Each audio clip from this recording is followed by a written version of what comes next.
Hi friends, welcome to my channel. 11th Maths Basic Algebra exercise 2.4 9th sum தான் பார்க்க போறோம். Without sketching the graph, find whether the graphs of the following function will intersect the x-axis and if so in how many points அப்படினு சொல்லி கேட்டிருக்காங்க. மூணு equation வந்து கொடுத்திருக்காங்க. சரிங்களா? இப்போ இதுக்குமே வந்து நம்ம போன சம் மாதிரி d தான் கண்டுபிடிக்க போறோம். அப்ப d is equal to நமக்கு என்ன தெரியும் b squared minus 4ac இதான் வந்து ஃபார்முலா. சரிங்களா? இப்போ ஃபர்ஸ்ட் இத வந்து நம்ம எழுதிக்குவோம். y is equal to x squared plus x plus 2. இப்போ இதுல abc வந்து நம்ம எழுதிக்குவோம். இதுல a is equal to 1, b is equal to 1, c is equal to 2. சரிங்களா? இப்போ நம்ம d வந்து கண்டுபிடிக்க போறோம். b ஸ்கொயர்னா 1 square minus 4 into 1 into 2. அப்போ 1 minus 8 அப்போ minus 7. இது வந்து என்னது நெகட்டிவ்ல இருக்கு.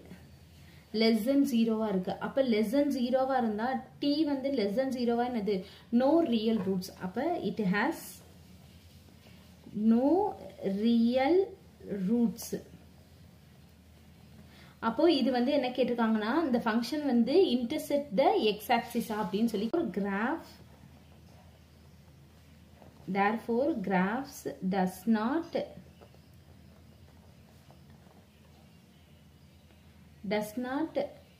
intersect the x-axis. Intersect the x-axis. அப்படின்னு எடுத்துக்கணும். It has no real roots.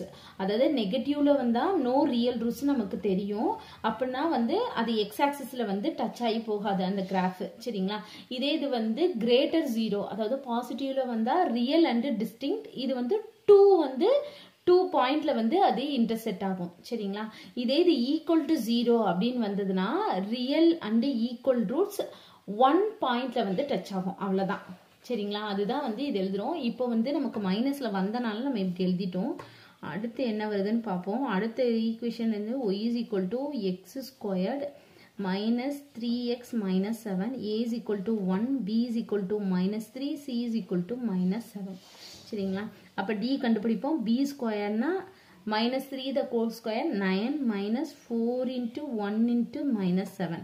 அப்ப 9 minus into minus plus 28. அப்போ 30 37. அப்ப 37 னா வந்து என்னன்னா greater 0 பாசிட்டிவ்ல வந்திருக்கு. அப்ப it has real and distinct roots. Therefore graph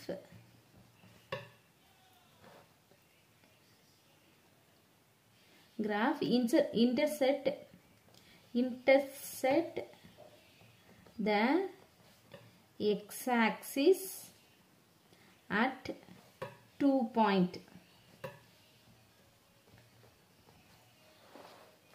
அடுத்து மூணாவது क्वेश्चन என்ன கொடுத்திருக்காங்கன்னு பாத்துக்குவோம். இப்போ மூணாவது என்ன கொடுத்திருக்காங்கன்னா y is equal to x square plus 6x plus 9 அப்படினு சொல்லி கொடுத்திருக்காங்க. a is equal to 1, b is equal to 6, c is equal to 9. இப்போ d வந்து கண்டுபிடிச்சோம்னா b squared 36, 6 squared 36 minus 4 into 1 into 9.